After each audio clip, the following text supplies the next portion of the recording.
1200 दिनों में बनाया जाने वाला टाइटैनिक सिर्फ 2 ही घंटों में क्यों डूब गया? 10 अप्रैल 1912 ये वो दिन था जब दुनिया का सबसे बड़ा और महंगा तरीन बहरी जहाज टाइटैनिक अपने पहले सफर के आगाज के लिए बिल्कुल तैयार था। उस दिन अटलांटिक ओशन बेहद पुरसुकून था और समंदरी तूफान आने का दूर दूर तक कोई चांस नहीं था। जहाज में 1500 पैसेंजर सवार भी हो चुके थे और लाखों लोग डॉक पर टाइटैनिक के पहले सफर का आगाज देखने के लिए खड़े थे।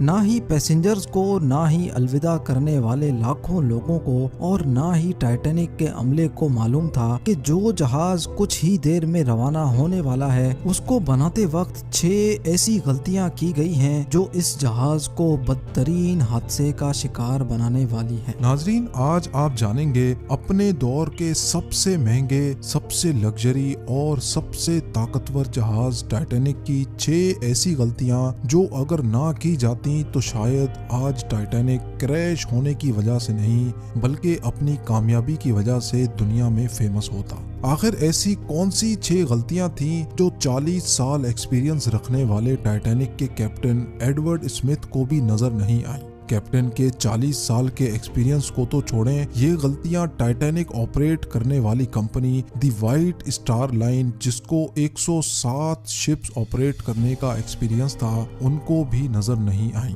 और तो और ये गलतियां टाइटैनिक मैन्युफैक्चर करने वाली कंपनी हार्लैंड एंड वुल्फ को भी नजर नहीं आई, जिन्होंने सिर्फ टाइटैनिक से पहले ही 500 से ज्यादा शिप्स मैन्युफैक्चर की थी। टाइटैनिक की कंस्ट्रक्शन 1907 में शुरू हुई थी और तकरीबन 3 साल का वक्त और 2000 वर्कर्स की मेहनत के बाद जहाज को तैयार कर लिया गया। अब जहाज पूरी तरह से तैयार हो चुका था, लेकिन इसको टेस्ट करने का फेज अभी बाकी था। टाइटैनिक बनाने वालों का उस पर भरोसा तब मजीद बढ़ गया जब टाइटैनिक ने अपना पहला टेस्ट रन कामयाबी से पार कर लिया था। टेस्ट पास करते ही पूरी दुनिया में मुख्तलिफ अखबारात में इसकी मार्केटिंग की गई, जिसकी हेडिंग थी अनसिंकेबल टाइटैनिक, यानी कभी ना डूबने वाला जहाज बना लिया गया है। जहाज का पहला सफर इंग्लैंड के शहर साउथहैम्पटन से शुरू होना था, जिसका दिन 10 अप्रैल 1912 मुकर्रर किया गया और जिसकी मंजिल अमेरिका का शहर न्यूयॉर्क थी। टाइटैनिक के इकोनॉमी पोर्शन में सफर करने की कीमत $30 जबकि फर्स्ट क्लास में सफर करने की $150 थी, जो आज के दौर में 3,40,000 रुपए बनते हैं। इस मार्केटिंग के नतीजे में यकायक सारी टिकट्स बुक कर ली गई और आखिरकार वो दिन आ ही गया जब टाइटैनिक अपने पहले सफर का आगाज करने वाली थी। मिस्टेक नंबर 1, दोपहर को ठीक 12 बजे टाइटैनिक ने अपने पहले सफर का आगाज कर दिया और साथ ही टाइटैनिक की गलतियां सामने आना शुरू हो गईं। कैप्टन स्मिथ को मालिकान की तरफ से डेडलाइन मिल चुकी थी कि किसी भी सूरत में 17 अप्रैल तक, यानी सिर्फ 7 ही दिनों में न्यूयॉर्क पहुंचना है। इसी वजह से कैप्टन ने जहाज की रफ्तार शुरू से ही बहुत तेज रखी थी और यही थी टाइटैनिक की सबसे पहली गलती। कैप्टन स्मिथ को मालिकान की दी गई इंस्ट्रक्शंस और प्रेशर की वजह से न्यूयॉर्क जल्द से जल्द पहुंचना था, क्योंकि ये टाइटैनिक का पहला सफर था और अगर वो न्यूयॉर्क टाइम से ना पहुंचते तो टाइटैनिक की रेपुटेशन को काफी नुकसान होता। दुनिया की कोई भी गाड़ी हो, मशीन या फिर जहाज, उनके कई ऑपरेटिंग प्रोसीजर्स होते हैं,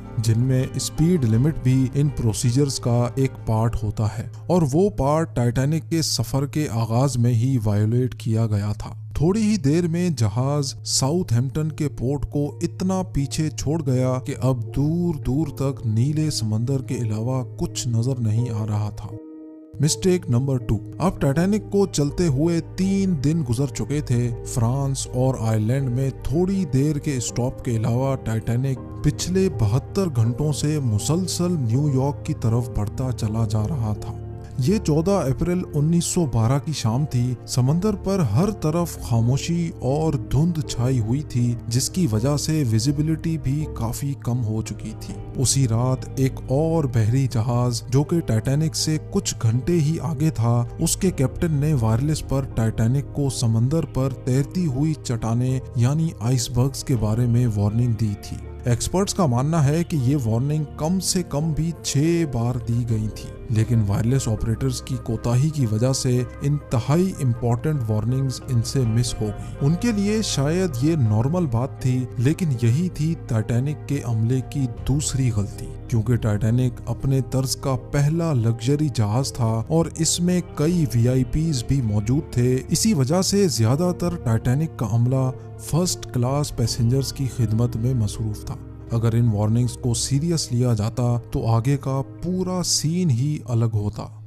मिस्टेक नंबर 3, जहाज की स्पीड भी ज्यादा थी और उनसे एक बहुत इंपॉर्टेंट वार्निंग भी मिस हो चुकी थी। टाइटैनिक अब तेजी से इंतहाई बेखौफ अंदाज में आइसबर्ग की रेंज में बढ़ता चला जा रहा था, लेकिन अभी भी टाइटैनिक को हादसे से बचाया जा सकता था, क्योंकि जहाज के पहरेदार अलर्ट थे, जो किसी भी आइसबर्ग की इत्तला दूर से देखने पर ही कैप्टन को देने के लिए रेडी थे। लेकिन दूर से देखने के लिए इनके पास एक चीज मौजूद ही नहीं थी, और वो चीज थी दूरबीन। जी हाँ, पहरेदार अलर्ट तो थे, लेकिन वो आइसबर्ग को दूरबीन ना होने की वजह से दूर से नहीं देख सके, और यही थी टाइटैनिक की तीसरी गलती।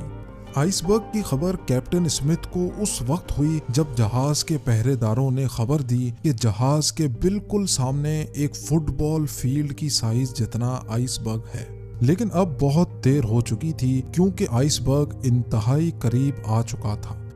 मिस्टेक नंबर 4, क्योंकि अटलांटिक ओशन में अक्सर शिप्स को ऐसे आइसबर्ग्स का सामना करना पड़ता है जिसको बड़े बड़े बहरी जहाज आराम से हैंडल कर लेते हैं। शायद कैप्टन स्मिथ ने भी यही सोचा था। आइसबर्ग की खबर मिलते ही कैप्टन स्मिथ ने जहाज के इंजन बंद करने का हुक्म दिया और साथ ही टाइटैनिक का रुख बदलने का भी ऑर्डर दिया। बेशक कैप्टन स्मिथ ने आइसबर्ग से बचने की बहुत कोशिश की, लेकिन फासला इतना कम रह गया था कि कुछ भी करना फजूल साबित हुआ।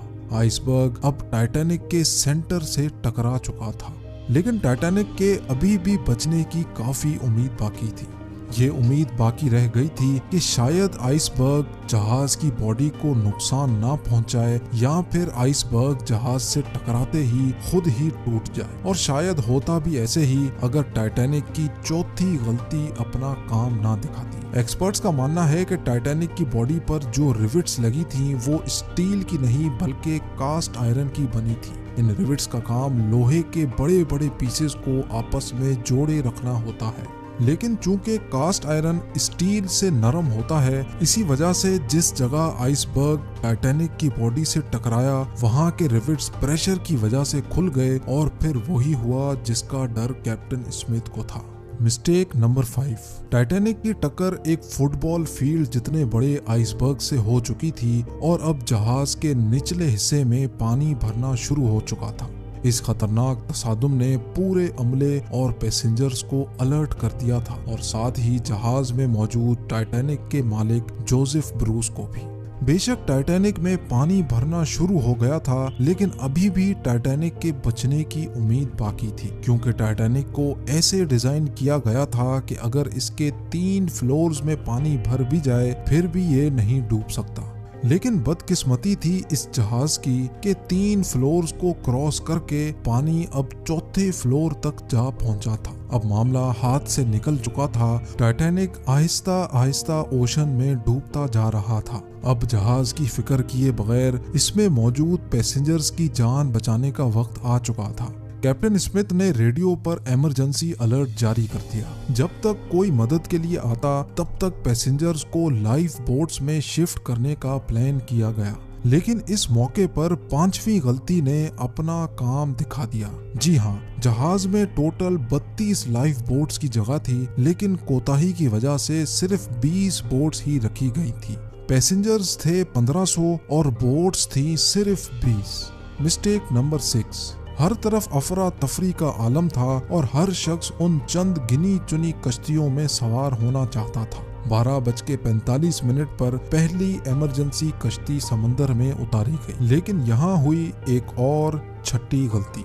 अफरा तफरी के आलम में कश्तियों को पूरा भरे बगैर ही समंदर में उतार दिया गया, जिसमें ज्यादातर फर्स्ट क्लास पैसेंजर्स को तरजीह दी गई थी। यानी जो लोग ज्यादा अमीर थे उनको पहले बिठाया गया था। कश्तियों में अगर ज्यादा पैसेंजर्स को बिठाया जाता तो इंसानी जानें कम जाया होती। अब जहाज तेजी से समंदर में डूबता जा रहा था। 2:18 पर शॉर्ट सर्किट की वजह से टाइटैनिक की सारी रोशनियां बुझ गई थी और अगले ही लम्हे जहाज टूटकर 2 हिस्सों में तकसीम हो गया। यूं टाइटैनिक को समंदर के अंदर मुकम्मल तौर पर डूबने के लिए 2 घंटे 40 मिनट लगे और इस तरह 1500 लोग अटलांटिक ओशन के ठंडे पानी में डूबकर मर गए। आपको एक और बात भी बताते चलें कि पानी का टेम्परेचर उस वक्त -2 डिग्री सेंटीग्रेड था। मतलब अगर पैसेंजर्स इस ठंडे पानी में छलांग भी लगाते तो बचने का कोई चांस नहीं था, क्योंकि इंसान इतने कम टेम्परेचर में 30 मिनट से ज्यादा जिंदा नहीं रह सकता। कहा जाता है कि मरने वालों की तादाद 1500 से भी काफी ज्यादा थी, क्योंकि जिन लोगों की जहाज के अमले से जान पहचान थी उनमें से काफी लोग जहाज पर बगैर टिकट सवार हुए थे। जिंदा बच जाने वालों में सबसे ज्यादा तादाद बच्चों और खवातीन की थी। दूसरी तरफ कैप्टन स्मिथ था जो सारा वक्त लोगों की जान बचाने में लगा रहा और वो आखिरी आदमी था जिसने डूबते जहाज से